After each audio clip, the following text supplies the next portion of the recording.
সচিবালয় যেখানে আপনার নিরাপদ না, তাহলে বাংলাদেশের আর কোন জায়গাটা নিরাপদ আছে? নভেম্বর ডিসেম্বর এই 2 মাসের মধ্যে আপনি নির্বাচনটা দেন। একটা চোর যদি নিজে চুরি করে যদি দেশকে রক্ষা করে, বেটার একটা বোকার লোকের চেয়ে।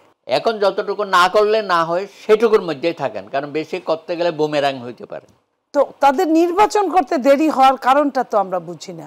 আসলে সংস্কার কতটুকু সম্ভব? না, এটা খুবই দুর্ভাগ্যজনক। তো সবকিছুই যদি নিজেরা করে ফেলেন, তো সংস্কারও তো আমার তো মনে হয় এক পর্যায়ে গিয়ে মুখ থুবড়ে পড়বে। আইন যদি তার প্রায়োগিক কারণ যদি না করে, তাহলে তো আইন শুধু থাকলেই হবে না, কেউই মানবে না। কেমন যেন আমার কাছে মনে হয়েছে সঠিকভাবে কেউ দায়িত্ব পালন করছে না। প্রিয় দর্শক, আসসালামু আলাইকুম। আমন্ত্রণ জানাচ্ছি মাই টিভির 50 মিনিটস অনুষ্ঠানে। সপ্তাহে 2 দিন শনি ও রবিবার এই অনুষ্ঠানটি নিয়ে আমরা হাজির হই আপনাদের সামনে। আপনারা জানেন চারপাশে ঘটে যাওয়া সমসাময়িক বিষয়গুলি নিয়ে আমরা আলোচনা করি। পুরো আলোচনা জুড়ে আমি এস এম তানভীর থাকবো আপনাদের সাথে। আমরা আজকের আলোচনার কেন্দ্রবিন্দু রেখেছি সংস্কারের রাজনৈতিক দলের ঐক্য। আলোচনার জন্য আজ আমাদের স্টুডিওতে দুজন অতিথি উপস্থিত আছেন। প্রথমে পরিচয় করে দেব আপনাদের সাথে। প্রথমেই আছেন নীলুফার চৌধুরী মনুই, সাবেক সংসদ সদস্য বিএনপি, এবং এরপরেই আছেন advocate Subrata Chowdhury, co chairman Gano Forum. আপনাদের দুজনকেই মাই টিভির স্টুডিওতে স্বাগত। আমরা জানি ঐক্য, সংস্কার ও নির্বাচন নিয়ে ঐক্য কোন পথের শীর্ষক একটি জাতীয় সংলাপের আয়োজন করেছে একটি বেসরকারি সংস্থা। সেখানে বিভিন্ন গুণীজন থেকে শুরু করে রাজনৈতিক ব্যক্তিবর্গ অংশ নিয়েছেন। সেখানে প্রধান উপদেষ্টা প্রথম দিনই অংশ নিয়ে বলেছেন যে সংস্কারবিহীন নির্বাচন বাংলাদেশকে এগিয়ে নিতে পারবে না, অর্থাৎ সংস্কার ছাড়া নির্বাচন হলে সেই নির্বাচন বাংলাদেশকে এগিয়ে নিতে পারবে না, এমনটা বলা হচ্ছে। প্রথমে যেতে চাই নীলুফার চৌধুরী মনি, আপনার কাছে। আসলে সংস্কার কেন্দ্রিক রাজনৈতিক দলগুলো কতটুকু ঐক্যমতে পৌঁছাতে পেরেছে এবং সরকারের তরফ থেকে ঐক্যমতে পৌঁছানোর জন্য কোনো পদক্ষেপ নেওয়া হয়েছে কিনা, যদি হয়ে থাকে সেটি কতটুকু যুক্তিসঙ্গত? আসলে ধন্যবাদ আপনাকে, যারা দেখছেন আমার শুভেচ্ছা অভিনন্দন, আমার সহ আলোচকদের শুভেচ্ছা। দেখেন, সংস্কার একটা চলমান প্রক্রিয়া। এটা আপনার আবহমান কাল যাবৎ চলছে এবং পৃথিবী যতদিন থাকবে চলবে। এটা সংস্কারবিহীন কোনো নির্বাচন হলে সেটা উন্নয়ন চলবে না বা হবে না, এটা আমার মনে হয় যে কথাগুলো ঠিক না। যারা বলেছেন আমি সম্মান দিয়ে বলতে চাই, তারা সময় ক্ষেপণ করার জন্য, তারা এই মুহূর্তে নির্বাচন না দেওয়ার জন্য এই কথাগুলো বলেছেন। কারণ সংস্কারের গতিতে চলবে। সংস্কার আর নির্বাচন দুটো কিন্তু সাংঘর্ষিক না।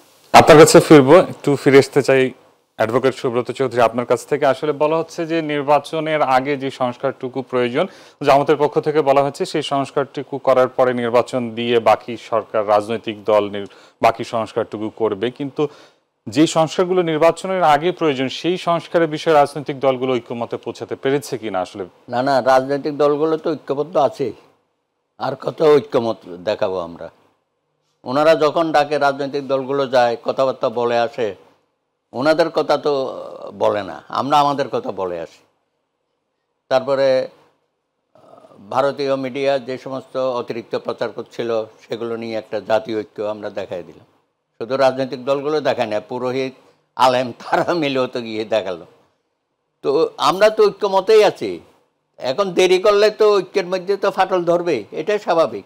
5 মাস হয়ে গেছে, এখনও বলতেছেন সংস্কার। আরে কি সংস্কার করবেন এটা সুনির্দিষ্টভাবে বলবেন তো, কোথায় সংস্কার করা দরকার। আমরা বলছি যে নির্বাচন একটা সুষ্ঠু, গ্রহণযোগ্য, নিরপেক্ষ নির্বাচনের জন্য যতটুকু সংস্কার প্রয়োজন ততটুকু করেন। আপনি সংস্কার মনে হচ্ছে যেন আপনি অনেক বছর ধরে ক্ষমতায় থাকবেন, সংস্কারের নামে প্রলম্বিত করবেন, শেষ পর্যন্ত নির্বাচনটা ঝুলে যাবে। আপনাকে তো বুঝতে হবে, আপনাকে যে আমরা সকলে মিলিয়ে সর্বদলীয়ভাবে আপনাকে আমরা সমর্থন দিলাম। বৈষম্য বিরোধী ছাত্র আন্দোলন আপনাদেরকে নিয়ে আসলো, আপনারা বললেন তাদের মনোনীত, বিশেষ করে প্রধান উপদেষ্টা, তো সবই ঠিক আছে। তো আমরা কোনোটাই তো আমরা দ্বিমত করি নাই। এখন দ্বিমত যেটা হচ্ছে, কত মাত্রায় সংস্কার করবেন, কোন জায়গায় সংস্কার। আপনি 10টা কমিশন করেছেন, একমাত্র শ্বেতপত্র দেবপ্রিয় ভট্টাচার্য ছাড়া, দুর্নীতির শ্বেতপত্র ছাড়া আরেকটারও তো কোনো রিপোর্ট আমরা পাচ্ছি না। টুকটাক করে যেটা পাচ্ছি সেগুলো নিয়ে আবার বিদ্রোহ শুরু হয়ে গেছে। যেমন ধরেন প্রশাসন তো একটা গুরুত্বপূর্ণ বিষয়, এখনও তো উনি সাবমিট করে নাই। শুধু সেখানে এই টিওনো থেকে শুরু করে সিনিয়র সচিব পর্যন্ত সবাই একতাবদ্ধ হয়ে গেছে দলবদ্ধভাবে। এটা তো মহিউদ্দিন খান আলমগীরের সময় একবার দেখেছিলাম 96 সনে, সবাই দলবান্ধা রাস্তায় প্রেস ক্লাবের সামনে নেমে আসছে। সেখান থেকে যে শুরু হয়েছে প্রশাসনের অস্থিরতা, এটা তো এখনও চলছে। তো এখন আপনি সংস্কার করবেন, তারপরে এক এক গ্রুপ বলবে মানি না মানব না। পুলিশের সংস্কার তো এখনো সামনে আসে নাই, তারপর পুলিশরাও ওকে মানি না মানব না করবে। জুডিশিয়ারি দেখেন সংস্কার এখনো সাবমিট হয় নাই, শুধু বলা হয়েছে যে উচ্চ আদালতের বিচারক আর জজশিপ থেকে মানে জেলা জজ থেকে বিচারক রেশিওটা কি হবে একটু, সেটা নিয়ে আমাদের জুডিশিয়াল অ্যাসোসিয়েশন তারা একটা বিবৃতি বসে আছে যে এইটা আমরা মানি না। তো সবাই যদি মানি না বলবে, তো আপনার শুধু রাজনৈতিক দলগুলোকে তো মানাতে হবে আগে। তো রাজনৈতিক দলগুলো মানতে রাজি আছে, আপনি সুনির্দিষ্টভাবে আবার কর্মপন্থাটা আমাদের সামনে উপস্থাপন করেন। সংস্কার তো আমরাই চাই। আমরা তো বলছি যে গত 15 বছরের শেখ হাসিনা ফ্যাসিস্ট যেভাবে সর্বক্ষেত্রে ধ্বংস করে দিয়ে গেছে, আপনি তো সবটাই পারবেন না। নির্বাচনকালীন সময়ে কি কি করা প্রয়োজন, প্রশাসনটাকে শক্তভাবে ধরেন, আইনশৃঙ্খলাকে সর্বভাবে ধরেন, জুডিশিয়ারিটি ধরেন, নির্বাচন কমিশন, এত এক্সপার্ট লোকজন সেখানে আছে, তাদের তো এতদিন লাগার কথা না। তবে আমি নির্বাচন কমিশনকে ধন্যবাদ দিই, তারা তো একটা রোডম্যাপ দিয়ে দিছে যে কোন তারিখে তারা ভোটার লিস্ট চূড়ান্ত করবে, কবে ডিলিমিটেশন সীমানা নির্ধারণ করবে, নতুন রাজনৈতিক দল নিবন্ধন, ওই যে বৈষম্য বিরোধী ছাত্র আন্দোলন তারা নাকি দল করবে, 2টা দল হতে পারে, তাদেরও নিবন্ধনের প্রয়োজন আছে। তো এগুলো তো উনি অক্টোবরে শেষ করবেন। তাহলে অক্টোবরে যদি শেষ হয়, নভেম্বর ডিসেম্বর এই 2 মাসের মধ্যে আপনি নির্বাচনটা দেন।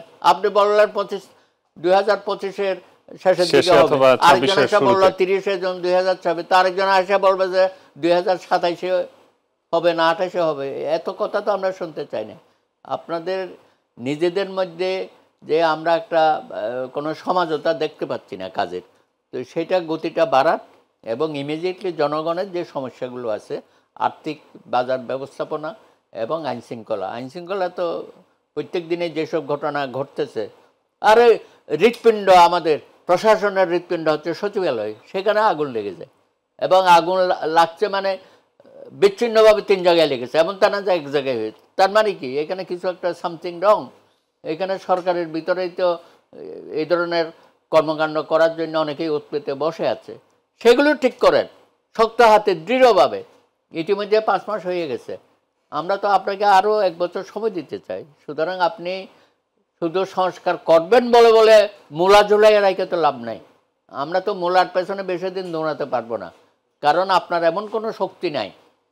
আপনার কি আছে ইউনিয়নে, আপনি কিভাবে আপনি রাষ্ট্রটা পরিচালনা, আপনার উপজেলায় কে আছে, আপনার জেলাতে কে আছে, প্রশাসন। এর বাইরে তো আপনার কোনো রাজনৈতিক যাকে বলি নেতাকর্মী তো নাই, যারা সরকারের বিভিন্ন কর্মসূচি বাস্তবায়ন করবে সঠিকভাবে। তো সেই জায়গাটা যেহেতু আপনার অনেক দুর্বলতা আছে, রাজনৈতিক শক্তি ছাড়া এটা পারা সম্ভব না। এরপরে দেখেন প্রতি স্বৈরাচারের দোসররা সব জায়গায় বসে আছে। আপনি যে ঠিক করতে পারছেন না, পুলিশ বলেন, প্রশাসনের যে অস্থিরতা, তারা নিজেরা বসে মিটিং করে। হ্যাঁ, তার মানে কি এখানেও তো একটা বিশৃঙ্খল পরিবেশের মধ্যে আমরা চলে যাচ্ছি। তো আমার কথা হচ্ছে যে সংস্কার অবশ্যই আমরা চাই, সুনির্দিষ্টভাবে বলেন কতদিন লাগবে সেটা বলেন, এবং আমরাও বলতে চাই যে সব সংস্কার আপনার করার দরকার নেই। এটা রাজনৈতিক শক্তি, জনগণের নির্বাচিত সরকার বা প্রতিনিধি যখন আসবে, তারা বড় বিষয়গুলো তারা দেখবে। এখন যতটুকু না করলে না হয় সেটুকুর মধ্যেই থাকেন, কারণ বেশি করতে গেলে বুমেরাং হইতে পারে। বলা হচ্ছে যে নির্বাচনের জন্য যে সংস্কার সেটা করে নির্বাচন দিলে পরে রাজনৈতিক দলগুলো এসে ক্ষমতায় এসে তারা বাকি সংস্কার করবে। তো নির্বাচনের জন্য যে নির্বাচন কমিশন সংস্কার সেটা তো এগোচ্ছে, তার পাশাপাশি অন্য কমিশনগুলো গঠন করা হয়েছে, তারা কি তাদের কাজগুলো করছে না? এগোচ্ছে তো দেখছি না। তো সবাই বলছে যে ডিসেম্বর বা জানুয়ারির ফার্স্ট উইকের মধ্যে দেবে, তারা বলতেছে কথাগুলো। জি, ফিরবো আপনার কাছে। নীলুফার চৌধুরী মনি, আপনার কাছে ফিরতে চাই। আসলে সংস্কার কেন্দ্রিক যে বিষয়গুলো আলোচনা হচ্ছে, বলা হচ্ছে উপদেষ্টা মাহফুজ আলম বলেছেন যে কমিশনগুলো রিপোর্ট দেওয়ার পরে এগুলো নিয়ে রাজনৈতিক দলগুলোর সাথে আলোচনায় বসবেন প্রধান উপদেষ্টা। আবার আপনাদের বিএনপি মহাসচিব মির্জা ফখরুল ইসলাম আলমগীর বলেছেন যে রিপোর্ট দেওয়ার আগে আসলে এই বিষয়গুলো নিয়ে রাজনৈতিক দলগুলোর সাথে আলোচনা হলে প্রস্তাবগুলো উপযুক্ত হতো এবং রাজনৈতিক দলগুলোর সাথে মতপার্থক্য এত বেশি হতো না। এগুলো নিয়ে আসলে কোনটা আগে হওয়া উচিত? দেখেন, কোনটা আগে হওয়া উচিত না, সম্পূর্ণই তো রাজনীতিবিদদের কাজ। এই কাজগুলো সবই রাজনীতিবিদদের কাজ। তাদের প্রত্যেকটা কাজ করার আগে রাজনীতিবিদদের সাথে কথা বলা উচিত। প্রতিদিনই তাদের একটা ওইভাবে সেক্টরে রাখা দরকার ছিল যে রাজনীতিবিদদের সাথে একটা রুটিন মাফিক কার কার সাথে সব দলের 2-1 করে নিয়ে ওইভাবে কথা বলা দরকার ছিল তাদের। এবং এই যে সংস্কার, যদি আপনার মনে করেন যে অনেক দূর পর্যন্ত এগুলো রাজনীতিবিদরা যদি বলে যে না এটা থুক্কু, এটা হলো না, তাহলে তার মানে কিন্তু পুরোটাই পচ্চা। এটা কিন্তু আর কোনো কাজে লাগবে না। যদি না জয়যুক্ত হয়েছে 3বার বলে, তাহলে কিন্তু কোনো কাজে লাগবে না। তো যাদের হা জয়যুক্ত হয়েছে এবং না জয়যুক্ত হয়েছে দিয়ে আপনার দেশ চলবে, দেশ শাসন হবে, দেশ পরিচালিত হবে, তাদের সঙ্গে এতটা গ্যাপ রেখে তারা সময় ক্ষেপণ করছে। আপনার মনে করেন যে জমা দিবে, দেওয়ার কথা 31শে ডিসেম্বর, আরও 7 দিন বাড়ায় নিলে ধরলাম আমি জানুয়ারির মধ্য জানুয়ারিতেই ধরলাম, তারপরে তারা বসবে। এরপরে এইখানে পরিবর্তন হইলে যে এই লাইনটা আমার চললো না, এটা হবে না, যেটা আপনি করেছেন এটা সম্পূর্ণই বাদ দিতে হবে কিংবা এইখানে ইনক্লুড করতে হবে, তখন আবার তারা টাইম পাস করবে। সেটা না করে প্রথমেই যদি তারা নিয়ে বসতেন রাজনীতিবিদদের এবং তাদের একটা ফর্মুলা অনুযায়ী তারা লিখতেই পারতেন, ফর্মুলার বাইরে তো কিছু হবে না, লিখতে পারতেন। তাতে কি হতো, জমা দেওয়ার পরে আরও ধরেন 2 মাস আমি ধরে নিলাম যে এটা পরিবর্ধন বা কোনো কিছু কাটাছেড়া করার জন্য লাগলো, তারপরে টাইম আর কোথায়, তারপরে তো ইলেকশন করার টাইম। তো তাদের নির্বাচন করতে দেরি হওয়ার কারণটা তো আমরা বুঝি না। নির্বাচনের তো একটা কারণ থাকতে হবে যে এই কারণের জন্য আমরা নির্বাচন করতে পারছি না। বাংলাদেশের এই 54 বছরের বাংলাদেশে সব কিছুই আছে বলতে পারেন, পালিত হয় নাই। তো পালিত না হওয়ার জন্য প্রেশারাইজ করা, আমি সাদাকে সাদা বলবো, কালোকে কালো বলবো, এটা এমন না যে নতুন করে শুরু করতে হবে। নতুন করে শুরু করলেও তো সেক্টর আছে, সেক্টর তো হারিয়ে যায় নাই। যে সেক্টরের মধ্যে যে সংস্কার পড়ে তারা তো সেটা করতে থাকবে, ওটা চলমান থাকবে। নির্বাচনের যে সংস্কারটা, ওটা তার তড়িঘড়ি করে ওটা সংস্কার করে রাজনীতিবিদদের নিয়ে বসে সংস্কার করে, in the mean time voter list যেটা নতুন ভোটার আমাদের, এটা একটা গুরুত্বপূর্ণ বিষয়, যেটা কিন্তু এটা কাঁধে তুলে নিয়েছে কিন্তু এনআইডি সেক্টর যখন কাঁধে তুলে নিয়েছে প্রত্যেকটা ভোটার কিন্তু এখন ভোটার, আপনি জানেন ভোটার এনআইডি ছাড়া একটা ব্যাংকের আপনার অ্যাকাউন্ট পর্যন্ত খোলা যায় না। আপনার পরবর্তীতে মানে 18 বছর হওয়ার সাথে সাথে প্রত্যেকটা কাজে একটা ড্রাইভিং লাইসেন্স বলেন, যেখানেই বলেন আপনার সবখানেই দরকার। তো তাদের প্রয়োজনেই কিন্তু শিক্ষার্থীরা এনআইডি করে, বা শিক্ষার্থী না হলেও কর্মজীবীরা, পেশাজীবীরা এনআইডি করে। সেই এনআইডির কোম্পানি তো নির্বাচন কমিশনের সঙ্গে সংশ্লিষ্ট, তাদেরকে ওটা দিল। পাশাপাশি আপনার ইউপি এবং পৌরসভা, এইখানে 2 জায়গায় কিন্তু প্রত্যেকটা মৃত ব্যক্তির আত্মীয় স্বজনরা, মানুষ যে মারা গেছে এটা জানানো হয়। তো এটা জানানো হলে, ওইটা জানানো হলেই কিন্তু ওই যে আপনার মরা মানুষগুলো যে এসে ভোট দিয়ে গিয়েছিল শেখ হাসিনাকে, এই ভোটগুলো আর দিতে পারবে না, তারা ফিক্সড মৃত্যুবরণ করবে। তাহলে আপনার মাইনাস আর প্লাস করলে কিন্তু হয়ে যায়। এটার জন্য 1-2 মাসের বেশি সময় লাগার কথা না। আর নির্বাচন কমিশনের এর মধ্যেই কিন্তু নির্বাচন কমিশনের যেটুকু ছোটোখাটো সংস্কার আছে সেইটুকু, এবং স্বচ্ছতা এখানের সঙ্গে জড়িত স্বচ্ছতা, সেই স্বচ্ছতা আনার জন্য আমলাদের সঙ্গে আমলারা সব কিছুই পারে। অস্বচ্ছতাও যেমন পেরেছে, নিজেরা এর মধ্যে বসেছিল, তারা বলেছে কিভাবে তারা অস্বচ্ছ হয়েছে, কিভাবে তাদের দিয়ে কীভাবে কাজ করানো হয়েছিল। তো যে মানুষটা নিজের আত্মপক্ষ আলোচনা করতে পারে, সে মানুষটা কিন্তু তার মাইন্ডসেটটাও চেঞ্জ করতে পারে। এবং এখানে যদি আইনের অনুশাসন বলবৎ থাকে, আইন যদি তার প্রায়োগিক কারণ যদি না করে, তাহলে তো আইন শুধু থাকলেই হবে না, কেউই মানবে না। আইনটা যদি প্রায়োগিকভাবে ব্যবহার হয় তাহলে কিন্তু প্রত্যেকেই মানতে বাধ্য। ওই আমলাও আমার মতো, আমাদের বাইরে না, আমরাও সাধারণ আরও আমাদের চেয়ে যে যারা কর্মজীবী দিন আনে দিন খায় তাদের চেয়ে বাইরে না, প্রত্যেকটা মানুষের যার যার ভোট সেই কিন্তু নিরাপত্তার মাধ্যমে ভোটটা দিতে পারবে, এইটুকু নিশ্চয়তা করার জন্য। এইটুকু নিশ্চয়তার জন্য তো এত কিছুর দরকার পড়ে না। আরেকটা বিষয় আমরা দেখেছি, প্রধান উপদেষ্টা বলেছেন ভোটারদের বয়স 17 বছর হলে ভালো হয়। সেক্ষেত্রে বিএনপি মহাসচিব বলেছেন যে আবার নতুন করে যদি 17 বছর করা হয়, নতুন করে ভোটার তালিকা করতে হবে, সেক্ষেত্রে নির্বাচন আরো বিলম্বিত হবে। এবং নির্বাচন কমিশনের কাজের মধ্যেই প্রধান উপদেষ্টার এরকম একটা বক্তব্য আসলে কাজে হস্তক্ষেপ কিনা, এরকম একটা কথা বলেছেন মির্জা ফখরুল ইসলাম। এক কথায় হস্তক্ষেপ। এবং এরপরে আপনাকে বলেই আপনি লিখে রাখেন, দেখবেন এটাও বলবে 25 বছরে কেন নির্বাচন করা লাগবে, কেন 20 বছর না, এটা করতে গেলে আবার আরেকটা সময় ক্ষেপণ, এইসব করে করে তারা সময়টাকে নষ্ট করবে। এই 18 বছর 17 বছরে তা যেটা মানে ইন্টারন্যাশনালি আপনার 18 বছর, সেটার দরকার কি? 1 বছর আগায় আনলে লাভটা কি? ওই মানুষটা কি ভোট দেওয়ার জন্য পাগল হয়ে গেছে যে আমি 1 বছরের মধ্যে আমার 18 বছর তো একটা স্মার্ট একটা সময়, সেই সময়টা ভোট দেয়, এই নিয়ে তো কেউ কোনো আলোচনা করে নাই। কোনো 17 বছরের সন্তান বলে নাই আমি ভোট না দিলে মারা যাব, আমাকে ভোট দিতেই হবে। কেউ কিন্তু আন্দোলন করে নাই। ওনারা হঠাৎ করে এটা কোথা থেকে খুঁজে পেল? এটা হচ্ছে ওনাদের এক ধরনের সুযোগ নেওয়া, সুযোগ খোঁজা। তো যে আমরা একটু বাজিয়ে দেখি, আর মেনে নিলেও নিতে পারে, মেনে নিলে যে আবার নতুন করে আপনার শুরু করতে হবে, সেটাও কিন্তু ওনারা বুঝে। এবং এই বুঝে বলেই তারা যে কোনো তাইরে নাইরে হোক, যে কোনোভাবে ভোটটাকে বিলম্ব করার জন্য তাদের তাদের মেন টার্গেট। এবং তারা নিজেরা যদি পারত, নিজেরা যদি আপনার সফল হতো, আমরা না হয় সেটাও একটা ছাড় দিতে পারতাম। তারা তো নিজেরা সম্পূর্ণরূপে প্রত্যেকটা সেক্টরে ব্যর্থ। এই যে আপনি যখন কথা বলছি, 2 দিন আগে বন্ধের দিনে রাতে সচিবালয়ে যে ঘটনাটা ঘটলো, এই যে আগুন দেওয়া, আগুনটা কে দিল, কিভাবে দিল, কেন দিল, এই জিনিসগুলো যদি দিয়েই থাকে, তাহলে সচিবালয় যেখানে আপনার নিরাপদ না, তাহলে বাংলাদেশের আর কোন জায়গাটা নিরাপদ আছে? যেখানে ঢোকার জন্য আগে পারমিশন নেওয়া লাগে, আপনার পাস নেওয়া লাগে, তারপরে আপনার সমস্ত শরীরে আপনার চেক করে, গাড়ি চেক করে যাদের ঢোকাতে দেয়, সেইখানে যদি আপনার এরকমভাবে 2 বিল্ডিংয়ে একই সাথে এবং সবগুলো অন্য আপনার স্টোরেজ রেখে 7 তলা 8 তলা, এই স্টোরেজে যখন আপনার হয় আগুন ধরে এবং আগুনটা নিভানোর জন্য 5-7 ঘন্টা লাগে, এটা কিন্তু একটা বিরাট বড় ষড়যন্ত্র। এই ষড়যন্ত্রগুলো কোথা থেকে আসছে এটা খুঁজে বের করা দরকার।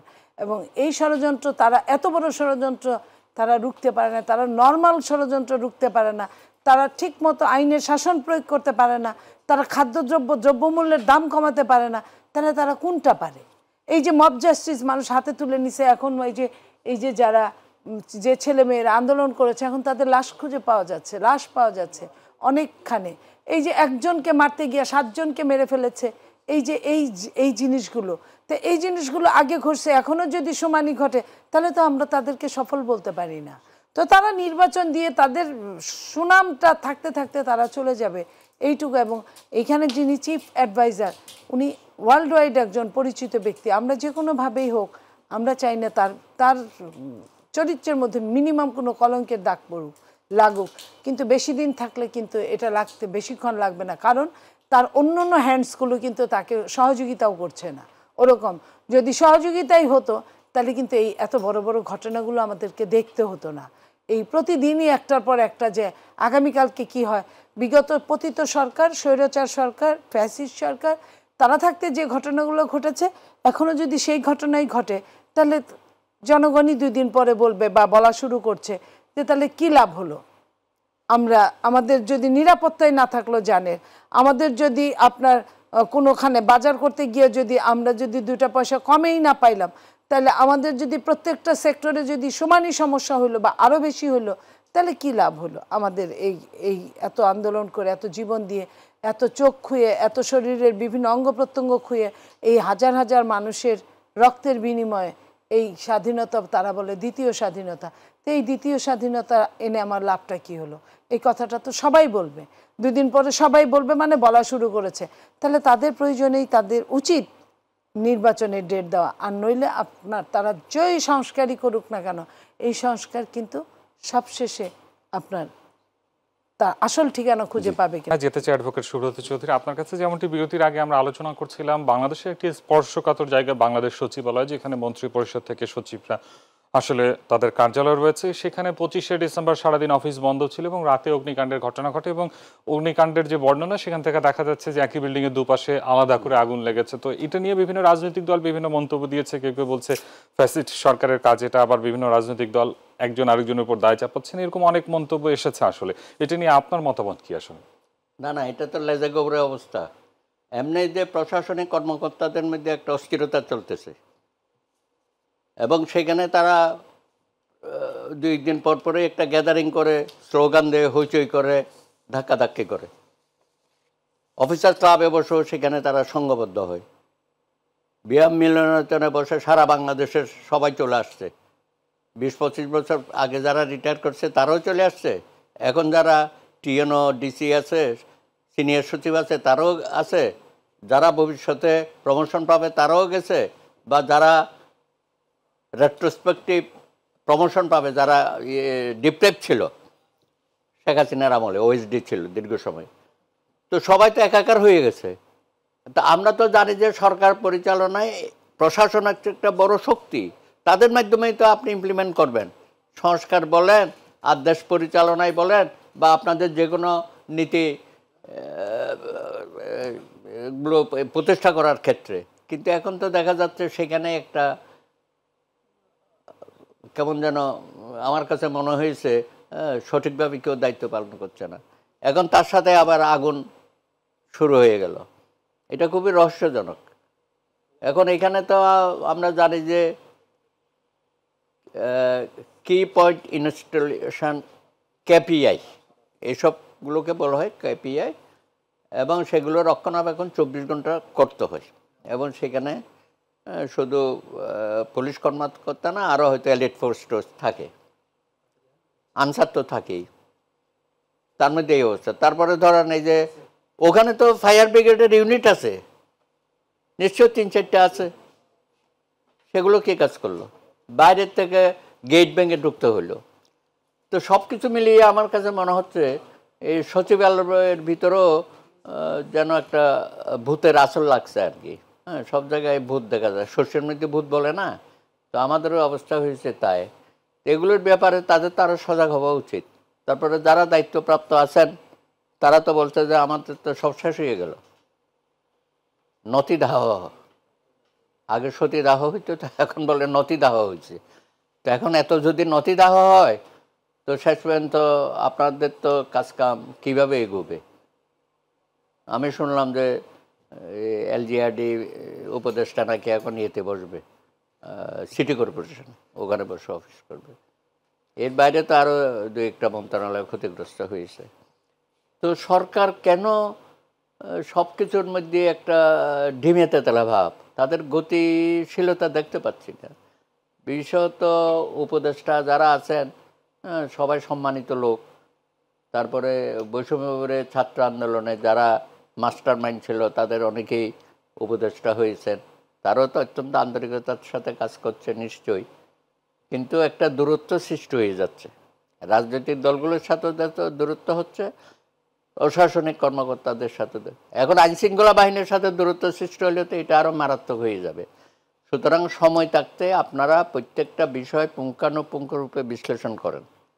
আমরা শুনলাম গতকালও নাকি উপদেষ্টা পরিষদ বেশ কয়েক ঘন্টা বসে তারা এগুলো বিচার বিশ্লেষণ করেছে। তো সব কিছু মিলিয়ে আপনারা অল্প সংখ্যক উপদেষ্টা দিয়ে হচ্ছে না, দরকার হলে এটা আরও শক্তি বাড়ান। আর রাজনৈতিক দলগুলো তো অনেক বিশেষজ্ঞ আছে, বিভিন্ন যারা রাষ্ট্র পরিচালনার দায়িত্বে ছিল, তাদের পরামর্শ নেই। সবাইকে উপদেষ্টা করতে হবে এমন তো না। আপনি তো একটা অ্যাডভাইজারি কাউন্সিলও করতে পারেন, উপদেষ্টা হইতে হবে না। আপনি এখন অ্যাডভাইজারি কাউন্সিল করছেন কাকে? আপনি থাকবেন, আপনার সাথে অধ্যাপক রিয়াজ থাকবে, আর যারা কমিশনের চেয়ারম্যান ছিল তারা মেম্বার থাকবে। তাহলে তো এখানেও পলিটিক্যাল পার্টিগুলোর পার্টিসিপেশন হচ্ছে না। তো সব কিছুই যদি নিজেরা করে ফেলেন তো সংস্কারও তো আমার তো মনে হয় এক পর্যায়ে গিয়ে মুখ থুবড়ে পড়বে। সুতরাং আপনারা ভাবেন রাজনৈতিক দলগুলোর সাথে সম্পর্ক আরও বাড়ান, তাদের পরামর্শ নেন, এবং প্রত্যেকটা ইস্যুতে আপনি রাজনৈতিক দলের যারা বিশেষজ্ঞ আছে বা সমাজের বিভিন্ন অংশে যারা আছে, এই যে আপনি সংলাপের কথা বললেন না, সংলাপে তো প্রায় 50 জনের মতো বিশেষজ্ঞ আমি দেখলাম 2 দিনে একত্র হয়ে গেছে। অধ্যাপক আছে, তারপরে আপনার এখানে আমলা আছে, রাজনৈতিক দলগুলো আছে, অর্থনীতিবিদ আছে, হ্যাঁ, সাংবাদিকরা আছে। এত বিশেষজ্ঞ কোত্থেকে পেলাম আমরা? আপনিও 10টা কমিশন করেছেন, হ্যাঁ, তো তারও যেমন বিশেষজ্ঞ, এই গত 2 দিনের সংলাপে যারা অংশগ্রহণ করেছে তাদের কাছে তো আমার মনে হলো অসাধারণ মেধাসম্পন্ন মানুষ, হ্যাঁ, এবং বিভিন্ন বিষয়ে এখানে আলোচনা হয়েছে, ভূ রাজনীতি থেকে শুরু করে, অর্থনীতি থেকে শুরু করে সব বিষয়ে, নির্বাচন, সংবিধান। তো আমার মনে হয় আপনারা কালক্ষেপণ না করে খুব দ্রুত গতিতে আপনারা কাজগুলো একের পর এক সম্পন্ন, আপনাদের তো বলতে হবে গত 5 মাসে আপনারা কি করেছেন। 100 দিনে আমরা বললাম যে ঠিক আছে 100 দিনে অনেক কিছু করতে পারেন নাই, 101 দিন থেকে শুরু হবে। তো এখন তো সেটাও সময় পার হয়ে যাচ্ছে। আমরা চাই আপনি সফল হন, এই সরকারকে সফল হইতেই হবে, অন্তর্বর্তীকালীন সরকার, হ্যাঁ। তো আপনি সফল হবেন কখন? আপনি সব কিছুর মধ্যে হাত দিলে পারবেন না। আপনি রাষ্ট্র মেরামত আংশিক করেন, যেখানে যেখানে করা প্রয়োজন করেন, সংবিধানে কিছু করেন, আইনশৃঙ্খলাতে কিছু করেন, প্রশাসনে করেন, বিচার বিভাগে করেন, গণমাধ্যম করেন। গণমাধ্যমের রিপোর্ট তো এখন আমরা দেখতে পাচ্ছি না কোথায় কী হবে। তার আগে আপনি তো তাদের উপর ইনজাংশন দিয়ে দিচ্ছেন। আপনারা তো এখন সচিবালয়ে নাকি ঢুকতে পারেন। একটা নতুন বিষয় অন্তর্ভুক্ত করা হয়েছে, সেখানে বলা হয়েছে যে সাংবাদিকদের অ্যাক্রেডিটেশন কার্ড বাতিল করা হয়েছে এবং পরবর্তী নির্দেশ না দেওয়া পর্যন্ত তারা আসলে যেতে পারবেন না। কিন্তু সংবাদ সম্মেলনের প্রয়োজনে তো যেতে হয়। আসলে এটা সাংবাদিকতায় কিংবা সংবাদ মাধ্যমের উপর হস্তক্ষেপ কিনা? আপনি বললেন গণমাধ্যম সবচেয়ে মুক্ত থাকবে বাংলাদেশের, বিপ্লবোত্তর আপনারা যেটা বলেন, তো আমরা এটা বিশ্বাস করতে চাই। সুতরাং অবাধ তথ্য প্রবাহ যদি না থাকে মানুষের মনে আরও সন্দেহ হবে। তারপরে ফেসবুক, সোশ্যাল মিডিয়াতে নানা রকম অপতথ্য প্রচার হবে। তো আমরা চাচ্ছি যে সব দিক থেকে ক্যাজুয়ালিটি হোক, আমরা চাই না। প্রত্যেকটা ঘটনায় দেখবেন যে কিছু না কিছু সরকারের ক্ষতি হয়, হ্যাঁ। তো আপনি তো অনেক জায়গা আছে যেগুলোতে দ্রুততম সময়, আপনি শেয়ার মার্কেটে এখনও কোনো কিছু করতে পারেন, বলে যে আগে 10 ব্যবসা করতো, এখন নতুন 10 ব্যবসা তৈরি হয়েছে। আপনি কতগুলো শিল্প কারখানা বন্ধ হয়ে যাচ্ছে, আপনি রিসিভার নিয়োগ করেন না কেন? প্রশাসক নিয়োগ করে এগুলো চালান, আবার হাজার হাজার লোকজনদের আপনি বেকার করে দিচ্ছেন। আপনি শ্রমিক অসন্তোষ এগুলো ভাবেন, তাদের বেতন ভাতার কথা ভাবেন, চা শ্রমিকের কথা ভাবেন, সাধারণ মানুষের এই যে কষ্ট হচ্ছে দৈনন্দিন জীবনযাপনে সেগুলো কথা বলেন। শুধু সংস্কার সংস্কার বললে মানুষ কিন্তু এত উৎসাহিত হবে না। যে সাপোর্টটা আপনি পেয়েছেন ইনক্লুডিং রাজনৈতিক দল, এটা কিন্তু বেশি দিন কন্টিনিউ নাও করতে পারে। তারপরে এগুলো করতে গেলে এই দলগুলোর মধ্যে বিশ্বাস অবিশ্বাস, কিছু কিছু দল চাচ্ছে দীর্ঘস্থায়ী হোক, আমরা একটু দল টল গুছাই, নতুন দল করি। আবার আমরা যারা তাড়াতাড়ি রাজনীতি চাই, আমাদেরকে বলা হয় যে এই বিপ্লবটা শুধু ইলেকশনের জন্য হয় নাই, বলতে পারে তারা। আমরা তো যুক্তি দিয়ে বলবো কেন নির্বাচনটা অতীব জরুরি। 17 বছরে দেশের মানুষ ভোট দিতে পারে নাই, তরুণ সমাজ ভোট দিতে পারে, ভোট কি জিনিস এরা ভুলেই গেছে। তো সেই জায়গায় তো 15-17 বছর লড়াই সংগ্রামটা হয়েছে, হাসিনার এই যে সমস্ত কিছু ধ্বংস করা, ইনক্লুডিং ভোটাধিকার ধ্বংস করা। জি, ধন্যবাদ। ফিরবো আপনার কাছে, যেতে চাই নীলুফার চৌধুরী মনি আপনার কাছে। নির্বাচন নিয়ে পরে কথা বলবো, তার আগে একটু সচিবালয় বিষয় নিয়ে আপনার কাছে জানতে চাই। আসলে এর মধ্যে 3 সদস্য বিশিষ্ট একটি কমিটি করা হয়েছিল অগ্নিকাণ্ডের ঘটনা তদন্তে, এবং 48 ঘন্টা সময় বেঁধে দেওয়া ছিল। সেখান থেকে আবার পরিবর্তন করে 7 সদস্যের একটি কমিটি করা হয়েছে এবং 7 দিন সময় দেওয়া হয়েছে। এবং এই তদন্তের ক্ষেত্রে 5টি বিষয়কে গুরুত্ব দেওয়া হচ্ছে। বলা হচ্ছে কোনো ধরনের নাশকতা কিনা, নিরাপত্তা সংশ্লিষ্ট কোনো সূত্রে সম্পৃক্ততা আছে কিনা, প্রশাসন ক্যাডার নিয়ে যে চলমান বিবাদ চলছে সেটার সাথে সম্পৃক্ততা আছে কিনা, এবং আর্থিক প্রতিষ্ঠানে বিভিন্ন ফাইল মন্ত্রণালয়ে ধ্বংস করা, শর্ট সার্কিট এবং নিরাপত্তার দায়িত্বে থাকা যারা রয়েছেন তাদের অবহেলার বিষয়গুলোকে কেন্দ্র করে আসলে এই কমিটি গঠন করা হয়েছে। এর আগেও আমরা বিভিন্ন সময় কমিটি দেখেছি, কিন্তু সেগুলোর ফলাফল আমরা আসলে শেষ পর্যন্ত পাই না। তো এই সচিবালয় বিষয়তে আমরা কতটুকু আশা রাখতে পারি? আসলে দেখেন, আশা তো আপনি নিজেই বলে দিলেন যে প্রথমে 48 ঘন্টা টাইম বেঁধে দিয়েছিল, পরে সেটা 3 সদস্যের জায়গায় 7 সদস্য, আর 48 ঘন্টার জায়গায় 7 দিন। এই যে স্টেপ বাই স্টেপ বাড়তে থাকবে। এবং এটা নাশকতা কিনা এটার জন্য কিন্তু রকেট সায়েন্স পড়তে হয় না। এটা নাশকতা না হলে শুধু কি ওই ইন্ডিভিজুয়াল 2-1 জায়গায় আপনার আগুনটা ধরলো, আর কোথাও ধরলো না। আগুন কি রয়ে সয়ে ধরে যে এইখানটা ধরলাম না, এটা আপনার এরিয়া, এটা মনিয়াপার এরিয়া, এখানে আগুনটা ভালো মতো ধরি, এরকম তো না। আগুনের তো কোনো, আগুন নিরপেক্ষ, আগুন গুলি এগুলো সব নিরপেক্ষ, আপনি যেদিক দিয়ে দিবেন ওই দিক দিয়েই যাবে। তো আপনার ওখানে একটা কুকুর গেল কিভাবে, এটাও একটা প্রশ্ন, কিভাবে গেল। তারপরে আপনার এই যে নাশকতা কিনা, এটা তো বলার প্রয়োজনই পড়ে না। তাহলে তো সচিবালয়ের গেট থেকে আগুন ধরতে পারতো, কিংবা কোনো শর্ট সার্কিট থেকে আগুন ধরতে পারতো, যেটা কিনা পুরা কেবল টেবল সব কিছু পুড়ে ফেলতো। খালি বেছে বেছে তো আপনার কাগজের মধ্যে যেত না, তাহলে তো আপনার বিল্ডিং থেকে আগুন লাগতে পারতো। তো এই জন্য প্রাথমিক তদন্তের যদি রিপোর্টগুলো জনসমক্ষে আসতো, তবুও মানুষ কিছুটা স্বস্তি পেত, শান্তি পেত। এটা ভীষণভাবে মানে দুর্ধর্ষ, এটা ষড়যন্ত্র, এটা নো ডাউট। কিন্তু এই প্রাথমিক এই কথাগুলো বললেও মানুষের কিছুটা স্বস্তি আসতো, যে না, এখানে বোধহয় কিছু নিরপেক্ষ মানুষ আছে। এখন তো মানুষের এমন অবস্থা হয়েছে যে কাউকেই বিশ্বাস হয় না, ডান হাত বাম হাতকে বিশ্বাস হয় না। এটা কিভাবে সম্ভব? এবং আজকে দেখতে দেখতে আপনার 25 তারিখের ঘটনা, আজকে 28 তারিখ, 3 দিন 4 দিন চলে গেছে, কিছুই হয় নাই। 7 দিন পরে যেটা প্রথম দিনে প্রথম তাকানোতে যে কথাগুলো বলার কথা ছিল, ওটারই হয়তো একাংশ, পুরাটা না, একাংশ হয়তো 7 দিন পরে বলবে, বলে আবার একটা সময় ফ্রেমের মধ্যে বেঁধে দিবে। তারপরে সময় আবহমান কাল চলতে থাকবে। যে দেশে তদন্ত আবহমান কাল চলে, এই সাগররুনিটা 125-30-এর উপরে উঠে গেছে, সেই দেশে আপনার এই সিরিয়াস ঘটনা আপনার তল খুঁজে পাবে, এটা আমি বিশ্বাস করি না। আমি কেন, বাংলাদেশে অনেক লোকই বিশ্বাস করে না। তবে এটা যত তাড়াতাড়ি সম্ভব যদি এটার একটা সুরাহা বের করা যেত, যেই হোক না কেন অপরাধী, যদি ধরা যেত, তাহলে কিন্তু অনেকগুলো অপরাধ, সামনের দিনের অপরাধগুলো সংকুচিত হয়ে আসতো, হয়তো মানুষের মধ্যে ভয় পেত। আর সবচেয়ে বড় কথা, এই ব্যর্থ সরকারের এটা হলো সবচেয়ে বড় প্রবলেম, যে তারা আওয়ামী লীগের মাস্তান সন্ত্রাস এগুলাদেরকে কাউকেই অ্যারেস্ট করতে পারে নাই। 600-700 আওয়ামী লীগরে কতদিন রয়ে রাখছে, 2-3 মাস রেখে, যখন যাকে যেভাবে সুযোগ পাইছে একদম নিরাপদ এক্সিট দিয়ে বের করে দিছে। তারপরে আমি তো এও শুনি যে ওবায়দুল কাদেরের মতো একজন কালপ্রিটকে আপনার 3 মাস খাইয়ে দেয় কোথায় রেখে, তারপরে তাকে 3 মাস পরে দেশ ছাড়া করেছে। এই যে অপরাধকে আবার দ্বিতীয়বার, তৃতীয়বার, পঞ্চমবার, চতুর্থবার অপরাধ করছে, এই অপরাধকে প্রশ্রয় দিয়ে এই প্রশ্রয়টা যদি না দিত, তাহলে কিন্তু আওয়ামী লীগ যত রকম ক্ষমতাধর হোক, শেখ হাসিনা যদি দেশ ছেড়ে পালিয়ে যেয়ে থাকে, অন্য আওয়ামী লীগগুলা কোনো ব্যাপারই না। এই কথাটাই কেউ বলতে পারে না। যে রাজনীতিবিদরা বলবে, সে রাজনীতিবিদদেরকে ডাকাই হয় না, তাদেরকে এত বেশি নেগলেক্ট করা হচ্ছে যে রাজনীতিবিদরা প্রথমে আত্মসম্মানে হয়তো নিজেরা নিজেদের একজন আরেকজনের দিকে মুখ চাওয়াচাওয়ি করেছে, যে ওকে কি করে দেখি। তারপরে যখন সবাইকে যখন একই জায়গায় ফেলেছে, এখন রাজনীতিবিদরা একটু নড়েচড়ে বসেছে।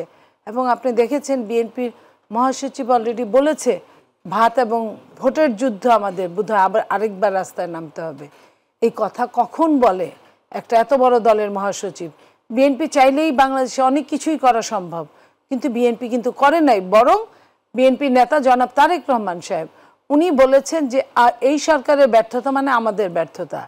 এই সরকারে সফল হোক, আমরা সর্বত্রকরণে চাই এবং আমরা চেষ্টা করব, সহযোগিতা করব। এই আমরা সহযোগিতা করব, তারপরেও যদি এই সরকার না নেয় এবং সরকার যদি তারপরে ব্যর্থ হয়, তাহলে সেই ব্যর্থতার দায় তারই। এই যে বলাটা, এটার ভিতর যদি আপনি ভেঙে চুরে দেখেন, অনেকগুলো কিন্তু দুঃখ আছে, অনেকগুলো কষ্ট আছে, অনেকগুলো অব্যক্ত যন্ত্রণা আছে। কারণ এই সরকার তার না নিজের অভিজ্ঞতা আছে, না অভিজ্ঞতা সম্পন্ন কাউকে সে খোঁজ করে। তো এই যে অভিজ্ঞতা সম্পন্ন তাদেরকে তারা ভয় পায়, তাহলে আপনার 2 কলম লেখাপড়া জানার লোকও যদি মানুষকে ভয় পায় অন্যদেরকে, তাহলে মূর্খরা যখন দেশ চালাইছে তখন তাদেরকে দোষ দিয়ে লাভ কি? খালি এইখানে তো সব, আর যাই হোক না কেন, এইখানে যারা আসছে তারা 2 কলম পড়ালেখা করা। এখন এই পড়ালেখা যে শুধুমাত্র পুঁথিগত বিদ্যা, এটা তো আসলে জানা ছিল না। এই অন্য বিদ্যাটা, রাষ্ট্রবিজ্ঞান, সমস্ত বিজ্ঞানের বিজ্ঞান বলা হয় এই কারণে যে এই বিজ্ঞানের হিসাব কিন্তু 2 আর 2 যোগ করলে 4 মিলবে না, কিন্তু এই বিজ্ঞানী কিন্তু ওই 2 আর 2 যোগ করলে যে 4 মিললে যে বিজ্ঞানের, সেই বিজ্ঞানকে পরিচালনা করে। সো দ্যাট এই বিজ্ঞানের যদি একটা খারাপ লোক হয়, তাকে কিন্তু তার কাছে দেশটা যতটা যতটা সম্ভব দেশটা নিরাপদ, একটা সৎ যোগ্য আপনার না বুঝা লোক, বোকা, সেই লোকের কাছে কিন্তু দেশটা ততটা নিরাপদ না। একটা চোর যদি নিজে চুরি করে যদি দেশকে রক্ষা করে, বেটার একটা বোকা লোকের চেয়ে। তো এখন যারা আছেন, আমি বলতে চাই না এটা, তারা সিন্ডিকেট ধরতে পারে নাই। তারা এই যে সচিবালয়ের ঘটনাগুলো, তারা অনেকগুলো আপনার যে সমস্যাগুলো জন্ম দিয়েছে একটার পর একটা। ধরেন আমি যদি প্রথমেই বলি, আমাদের সন্তানদের ভবিষ্যৎ নষ্ট করেছে তারা।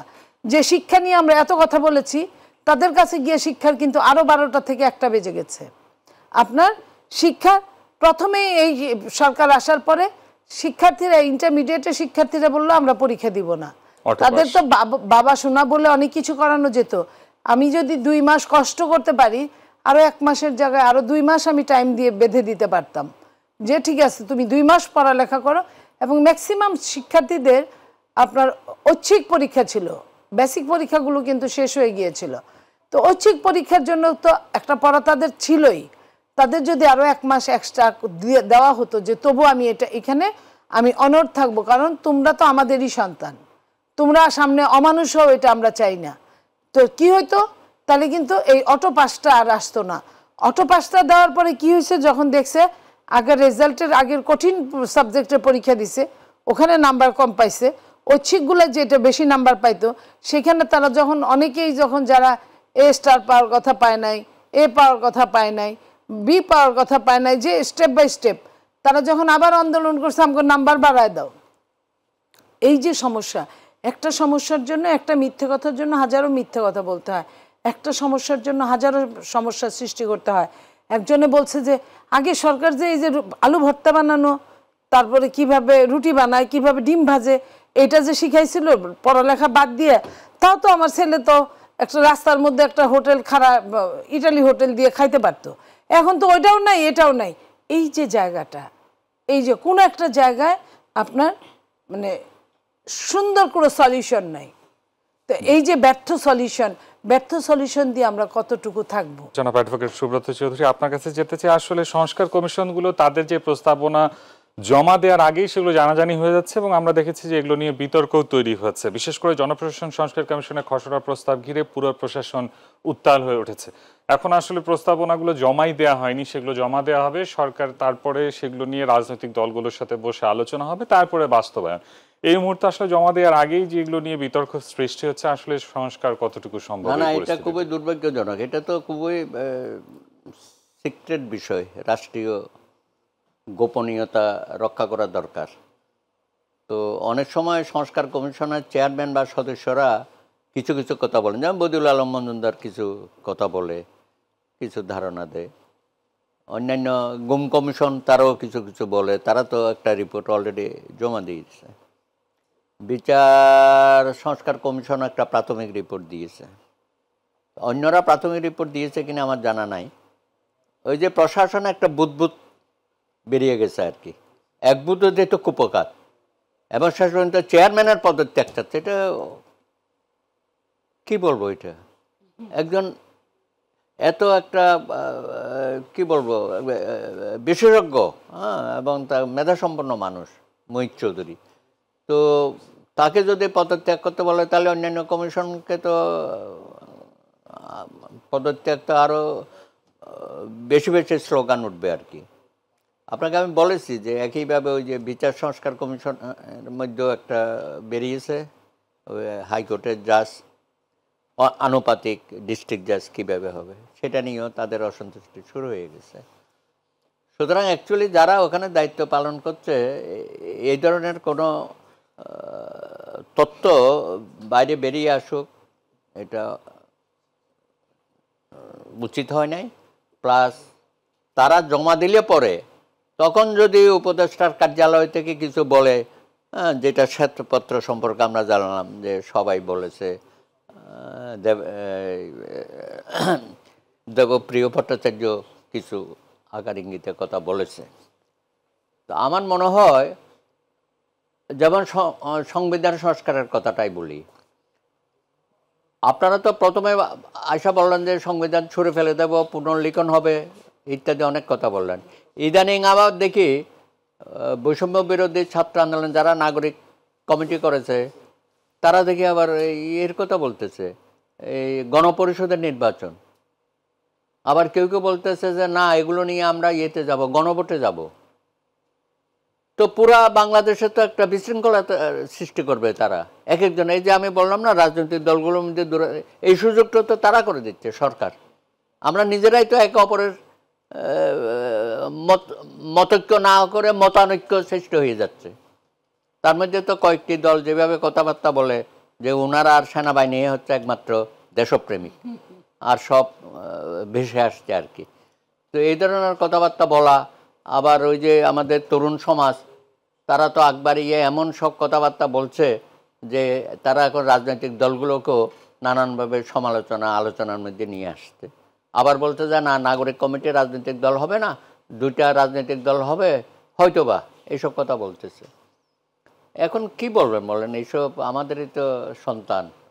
এরা যেভাবে কম্বল টম্বল বিলি করছে হেলিকপ্টারে গিয়ে, তো বললে তো এগুলো আমাদের গাইয়েই পড়ে আর কি। তো আমি এই আমাদের উপদেষ্টা মণ্ডলীকে অনুরোধ করব যে একটু তাদের একটু সাবধানী হওয়া উচিত বিভিন্ন বক্তব্যের মধ্য দিয়ে। যেমন ধরেন আজকে আমাদের আইনমন্ত্রী বললেন যে ভাই সব কিছু আপনারা আমার উপর চাপাচ্ছেন কেন, কাদের চলে গেল। তারপরে আমাদের পররাষ্ট্রমন্ত্রী সে চলে গেল, আরও অনেকে এইভাবে চলে যাচ্ছে। তো তারা তো কার কাস্টডিতে ছিল আমরা তো জানি এগুলো। উনি তো বলেছেন, সেনাপ্রধান বলেছেন না, এখানে 600 এতজন ছিল।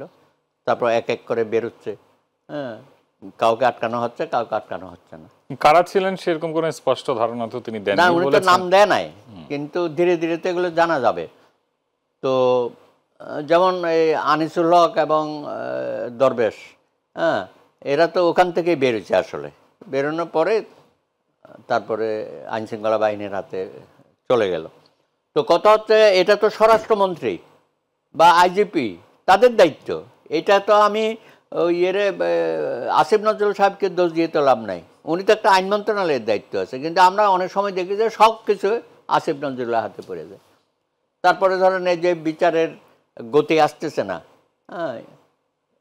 আইসিটি ইন্টারন্যাশনাল ক্রাইম ট্রাইব্যুনালের মধ্যে যেটা আছে, সেখানে তারা বলছে যে আমরা খুব চেষ্টা করছি দ্রুততম সময়ে বিচারগুলো করব। বা আমাদের অ্যাটর্নি জেনারেল সাহেব তিনিও বললেন যে আমরা কোনো গাফলিতে করব না, এতদিন জিপিপিপি নিয়োগ হয় নাই, এখন পিপি নিয়োগ হয়ে গেছে, আমরা চেষ্টা করব সব জায়গায়। আর মিথ্যা মামলাগুলো যাচাই বাছাই করা হবে। এখন আমরা এগুলো চার্জশিট দেওয়ার সময় দেখা যাবে, কারণ একটা মামলা হয়ে গেলে তাৎক্ষণিকভাবে এটা সিদ্ধান্ত নেওয়া যায় না, সিদ্ধান্ত নিলেও হোম মিনিস্ট্রিকে নিতে হয়। সুতরাং এই যে আপনি বলছেন না যে সংস্কারের বিষয়গুলো নিয়ে সরকার যত না কথা বলছে, কিন্তু বাস্তবে সেটার গতিশীলতা আমরা লক্ষ্য করছি না। সুতরাং আরও যে সংস্কার কমিশনগুলো আছে, একটা গুরুত্বপূর্ণ কমিশন করা হয় না, শিক্ষা কমিশনটা, সেটার ব্যাপারে কেন যে আমরা ছেড়ে দিল।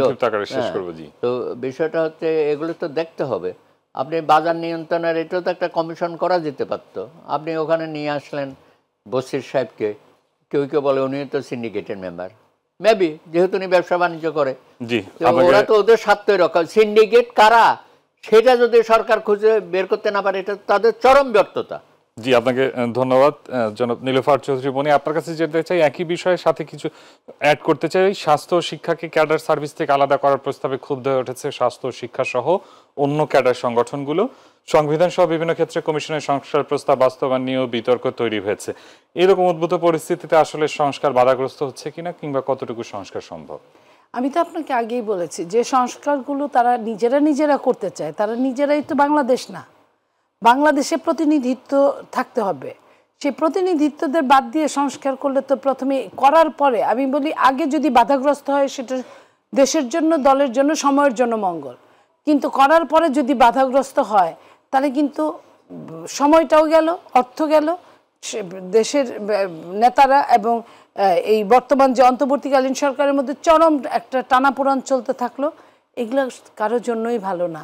একদিনে কিন্তু আওয়ামী লীগ মানুষের ভেতর থেকে একদম ঘৃণা উদ্গৃহীত হয় নাই, এটার জন্য অনেক দিন গেছে। এই দিনটা যত তারা যাবে এটার জন্য তত অমঙ্গলজনক। যেমন ধরেন আপনাকে একটা কথা বলি, এই যে বাণিজ্য উপদেষ্টাকে নিয়ে আসলো বাণিজ্যের সিন্ডিকেটকে আপনার বন্ধ করার জন্য, এই যে উনি বললেন যে দাদা যে উনি নিজেই তো সিন্ডিকেটের মেম্বার একজন, আচ্ছা আমি এটাতে গেলামই না, উনি আসলেন হঠাৎ করে উধাও হয়ে গেল তেল নাই বাজারে, তেল উধাও হয়ে গেল, নাই নাই নাই তেলের কন্টেনার থাকবে না, শিশি থাকবে না, এটা তো হতে পারে না।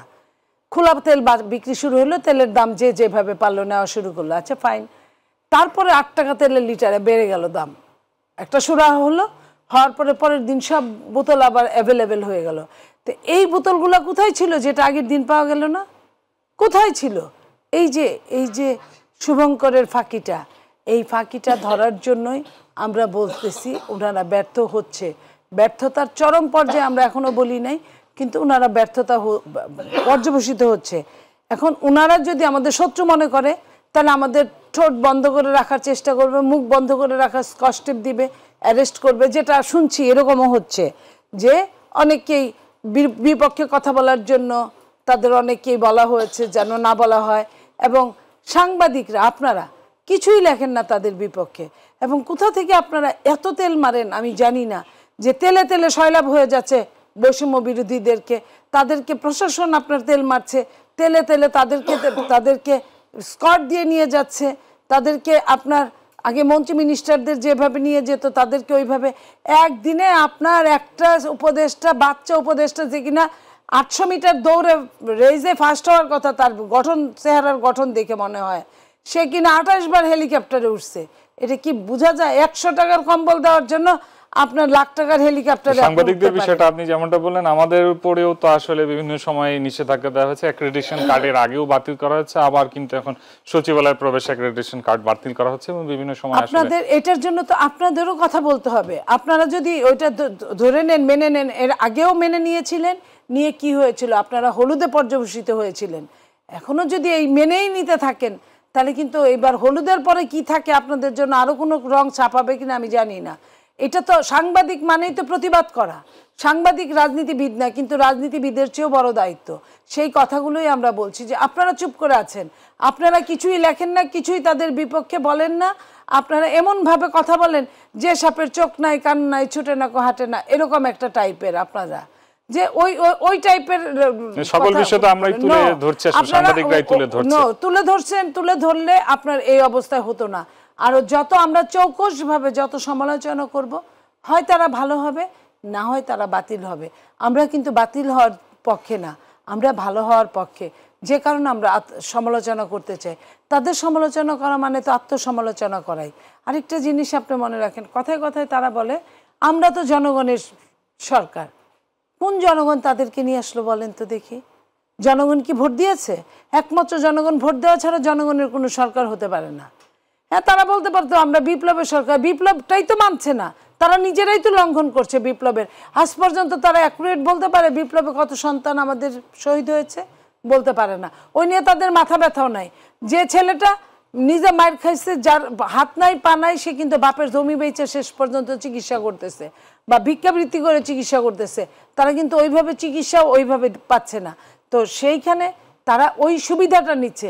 আপনার ঢাকা বিশ্ববিদ্যালয়, তাহলে সুবিধার কথাই যদি বলি, ঢাকা বিশ্ববিদ্যালয়ের তারা ভালো ভালো র্যাঙ্কে আছে, বেসরকারি বিশ্ববিদ্যালয়ের আপনার মার খাইছে বেশি, মারা গেছে বেশি। তারা কোথায়? এখনও তারা মারা যাচ্ছে, তাদেরকে ধরে ধরে এখনও তাদের লাশ পাওয়া যাচ্ছে বিভিন্ন জায়গায়। তাহলে ডিম পারে হাসে আর খায় বাগদাসে, তাই না?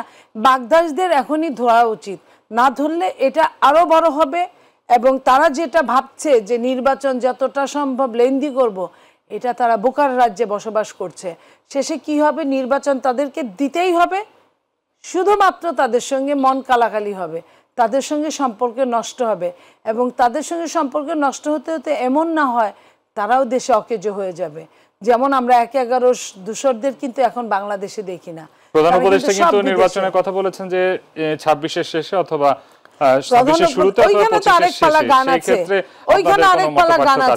প্রধান উপদেষ্টা বললেন ওটার রাজনৈতিক ভাবে বিশ্লেষণ আসার আগেই, পরের দিনই প্রধান উপদেষ্টার যে কঞ্চি বলে ফেললেন যে সচিব, উনি বলে ফেললেন যে জুনের 30 জুন নাগাদ হবে। উনি বললেন প্রথমে 26-এর প্রথমে, 25-এর শেষে অথবা 26-এর প্রথমে, আর ইনি বলে ফেললেন যে জুনের 30 জুন। এই সাহসটা তাকে কে দিল? প্রধান উপদেষ্টা যদি দিয়ে থাকে তাহলে তার বরাত দিয়ে কথা বলতে পারতেন। তাহলে প্রধান উপদেষ্টা তো ভয় পাওয়ার কথা না জনগণকে। উনি আগের দিন একরকম বললেন, পরের দিন আরেক রকম বলবেন, সেও কোনো দিন তারিখ ক্ষণ বলে দিলেন, অথচ উনি নিজের নাম প্রকাশ করলেন না। এটা তো হতে পারে না।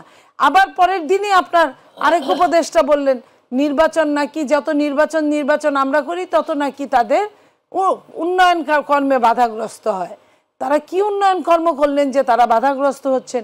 তারা এতই বেশি কর্মযোগ্য আছেন যে তারা এক কম্বল দেওয়ার জন্য 28 বার হেলিকপ্টারে ওঠেন। তো এটা তো আমাদের বুঝতে হবে। জি, ধন্যবাদ। আমরা শেষ পর্যায়ে একেবারেই জনাব অ্যাডভোকেট সুব্রত চৌধুরী, আপনার কাছে 1 মিনিটে জানতে চাই, আসলে যে নির্বাচনের রোডম্যাপ দেওয়া হয়েছে এর আগে আসলে পুরো সংস্কার সম্ভব কিনা? যদি সংস্কার সম্ভব না হয়, সংস্কার যদি সংক্ষিপ্ত আকারে করা হয়, তাহলে কোন সংস্কারগুলো বেশি প্রাধান্য দেওয়া উচিত? আরো 1 বছর আছে তো, আমরা তো ডিসেম্বরের মধ্যে নির্বাচন চাচ্ছি। নির্বাচন কমিশন তো প্রস্তুত, সে বলছে আমি অক্টোবরের মধ্যে করে দেব। এখন লেভেল প্লেইং যা যা করে সরকার সেটা করবে, ব্যবস্থা করবে। আর সংস্কার না করার পক্ষে তো না, আমরা তো সংস্কার চাচ্ছি।